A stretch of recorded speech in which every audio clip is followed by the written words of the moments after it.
चलिए इसके साथ ही हम लोग फिर एक दूसरे के साथ मिल रहे हैं और इसके साथ में फिर हम लोग शुरू करते हैं। कल मैंने आपको क्या बताया था? Very very good morning student, sorry guys, very very good morning student. और एक ही चीज मैं बोलूंगी कि प्लीज मेरे साथ जूम मीटिंग पर भी मिलिए, क्योंकि जितना मैं आप लोगों को वीडियो में समझा पा रही हूँ उससे ज्यादा मैं आप लोगों को जूम मीटिंग में समझा पाऊंगी और आप लोगों के कंसेप्ट प्रॉपर तरीके से क्लियर होंगे। दिस इज माई प्रॉमिस, ठीक है। और जो बच्चे मिल रहे हैं उनको, उनके लिए I clap for the cap all the student जो मुझसे रोज रूबरू हो रहे हैं, ठीक है। और सीधी सी बात है, मैं केवल एक ही चीज बोलूंगी, कुछ समझ में आए ना आए पर बहुत कुछ ऐसी चीजें हैं जो समझ में आ जाती हैं। क्लियर हो गया ऑनलाइन में भी, ठीक है। चलिए अब उसके बाद से बेसिकली जैसे कि मैं आप लोगों को बता ही चुकी हूँ लास्ट क्लास में, I already discuss with you guys कि अगर हम लोग इंट्रा स्टेट अप्लाई करते हैं तो उसके लिए हम पे सीजीएसटी और एजीएसटी दोनों एप्लीकेबल होते हैं। बाकायदा हमारे इनवॉइस में मेंशन होता है कि कितना कितना किस किस को जाएगा। और अगर हम इंटरेस्ट रेट क्या करते हैं, आपका इंटरेस्ट रेट सप्लाई करते हैं तो आईजीएसटी क्या होता है, एप्लीकेबल होता है। क्लियर हो गया। और सीधी सी बात है, GST is the central act. आगे मेरी बात समझ में, ठीक है। तो डेफिनेटली इसके अंदर टैक्स अप्लाई करने की पावर तो किसके पास है, क्या कहते हैं, मतलब सेंट्रल गवर्नमेंट के पास ही है। क्लियर हो गया। अब वो कलेक्शन कौन कौन कर सकता है वो डिपेंड करता है काउंसिल के ऊपर और उनकी म्यूचुअल अंडरस्टैंडिंग के ऊपर। और सम टाइम तो जो आईजीएसटी वो कलेक्ट भी सेंट्रल के द्वारा किया जाता है, बट एग्जैक्टली बटता किसके बीच में, सेंट्रल और स्टेट दोनों के बीच में बटता है, ठीक है। इसके साथ ही मेन फीचर्स ऑफ द क्या आपका लॉ देखिए, सीधी से determination of nature of supply. सबसे पहले तो क्या है, आपको ये जानना होगा what is the meaning of supply.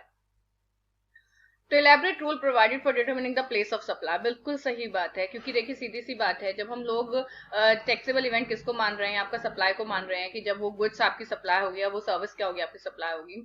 तो उसके लिए हमें ये जानना भी बहुत जरूरी है कि अगर हम लोग जब सप्लाई करेंगे तो वो प्लेस ऑफ सप्लाई क्या होगा। क्योंकि प्लेस ऑफ सप्लाई मतलब जहां से वो सप्लाई हो रही है, या जैसे अगर इंटर स्टेट की बात करें तो location of the supplier and the place of supplier in the same state, बिल्कुल सही बात है।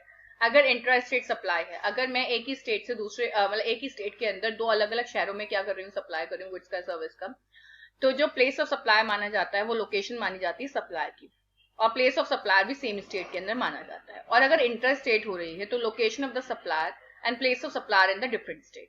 डेफिनेटली मैं आपको बता दूं, क्योंकि इसमें क्या होता है, आपका लोकेशन जो मानी जाती है सप्लायर की मानी जाती है, प्लेस ऑफ सप्लाई माना जाता है इन डिफरेंट स्टेट। ये बहुत इंपॉर्टेंट प्रोविजन है, ठीक है। इसके लिए अगर आपको बिल्कुल ही एडवांस लेवल पर जाकर देखना है तो उसके लिए आप मेरी जूम मीटिंग ज्वाइन करेंगे तो definitely I will explain everything कि क्या कहते हैं जब इंट्रा स्टेट सप्लाई होती है, विद एग्जांपल मैं बताऊंगी। वैसे एग्जांपल के साथ तो मैं आप लोगों को अभी भी बता सकती हूँ, ठीक है। I can show you the क्या आपका सम क्लिप्स, ठीक है, इन द क्या आपका, एक मिनट गाइस।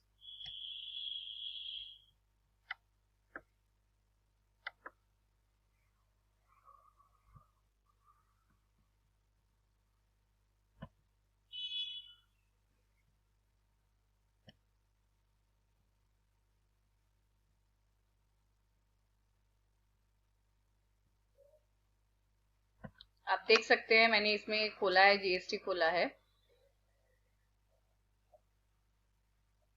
टैक्स स्ट्रक्चर वगैरह हमें नहीं जानना है क्योंकि ये हम लोग ऑलरेडी पढ़ चुके हैं।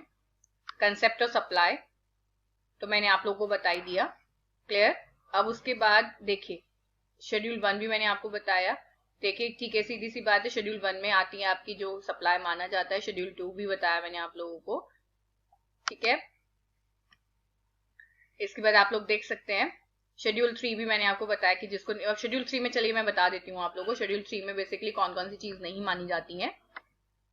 अगर आप देख सकते हैं कि जो एम्प्लॉयर एम्प्लॉय का, जो एम्प्लॉयर एम्प्लॉय को सर्विस देता है, ये जो, या फिर जो हमारी बड़े बड़े बॉडीज होती है ना, जो ये स्टैचुटरी बॉडीज वगैरह होती हैं, ये क्या करती हैं, आपका बॉडी स्टैब्लिश करती हैं और वो गवर्नमेंट को सर्विसेज देते हैं, ड्यूटी परफॉर्म करते हैं अपने, ठीक है। या फिर फंक्शन परफॉर्म द क्या आपका पार्लियामेंट मेंबर्स, जो पार्लियामेंट के मेंबर्स करते हैं, ठीक है। या फिर ड्यूटी परफॉर्म बाय द क्या आपका any person hold the post in person of constitution में जिन्होंने पोस्ट होल्ड कर रखी है, या फिर नॉन टैक्सेबल टैक्स, जैसे नॉन टैक्सेबल टैक्स में ये चीज जा रही है, ठीक है। या फिर अगर बाहर से हमने कोई चीज मंगाई है और वो अब तक होम कंजम्पशन पे नहीं गई है, मतलब वेयर हाउस में ही है आपकी जमा है, ठीक है। या फिर सप्लाई अगर हो रही है, ठीक है, बाय द क्या आपका consign to any the person और endorsement of document after goods has been dispatch from the क्या आपका port of origin located outside the, मतलब बेसिकली कंसाइन आपको मिली है वो चीज, बट अभी तक वो होम कंजम्पशन के लिए क्लियर नहीं हुई है, तो ये क्या नहीं मानते आपके एक्शनेबल क्लेम वगैरह other than battery, gambling and lottery, ठीक है, सेल ऑफ लैंड, बिल्कुल, फिनरल वगैरह जो हमारे शमशान घाट पर जो सेरेमनी होती है, ठीक है, मतलब क्रिमिनेशन वगैरह होती है, वो इन्होंने इसमें बताया, ठीक है, तो वो इस सप्लाई का इसका पार्ट नहीं होता, ठीक है। अब इसमें कुछ चीजें ऐसी हैं जो मिक्स सप्लाई वगैरह, कंपोजिट सप्लाई, मैं आपके साथ अभी थोड़ी सी देर बाद डिस्कस करूंगी, नेक्स्ट क्लास में आपके साथ डिस्कस करती हूँ, ठीक है। सबसे पहले तो आप लोग ये देखिए रेट जो मैं आपको बता रही थी, देखिए सीधी सी बात, 0.25%, 3%, 5%, 12%, 18%, 28%, एंड सर्विसेज के ऊपर 5, 12, 18 और 28 है, ठीक है। कंपोजिशन स्कीम भी मैं आपके साथ बाद में डिस्कस करूंगी, ठीक है। अभी अगर आप ये देख सकते हैं तो क्या कहते हैं, एक तरह से देखें आप प्लेस ऑफ सप्लाई देखेंगे, अभी मैं आपको प्लेस ऑफ सप्लाई बताऊंगी, अभी कंपोजिशन स्कीम ही चल रहा है ये,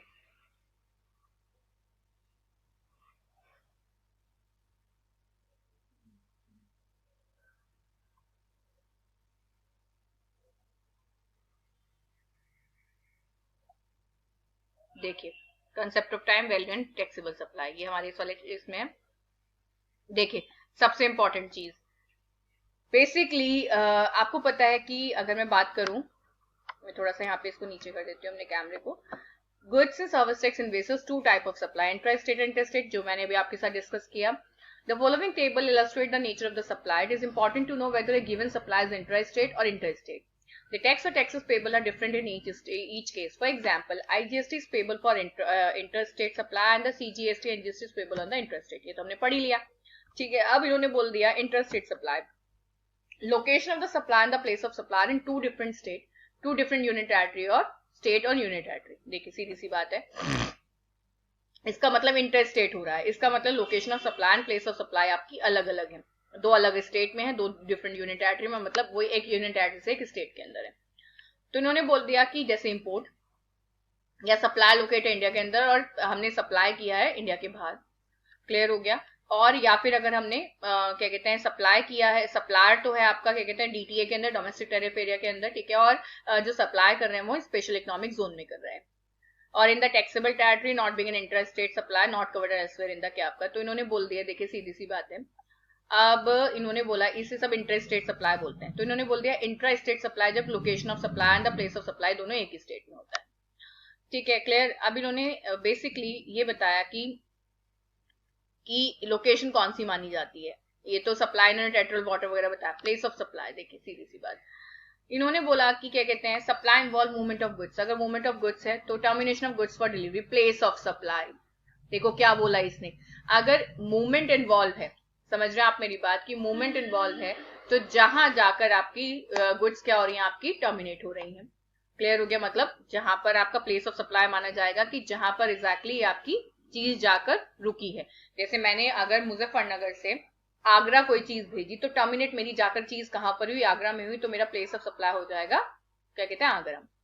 अगर डिलीवरी हो रही है direction of the third party, क्योंकि मैंने आप लोगों को बताया कई बार क्या होता है, जैसे मैं दिल्ली से बिलोंग करती हूँ और मेरी कोई ब्रांच है जो कि क्या कहते हैं आपकी आगरा में है, ठीक है, और मैं जिसको ऑर्डर दे रही हूँ वो मध्य प्रदेश में है, क्लियर हो गया, तो उस केस में बेसिकली आप लोग delivery on the direction of the third party, ठीक है, क्लियर हो गया, मतलब डिलीवरी हो रही है किसके कहने पर, on the direction of third party, तो principal place of business of third party, is it clear. अब मैं इलस्ट्रेशन इसकी जब आपको नेक्स्ट क्लास में एक्सप्लेन करूंगी तब आपको समझ में आ जाएगा।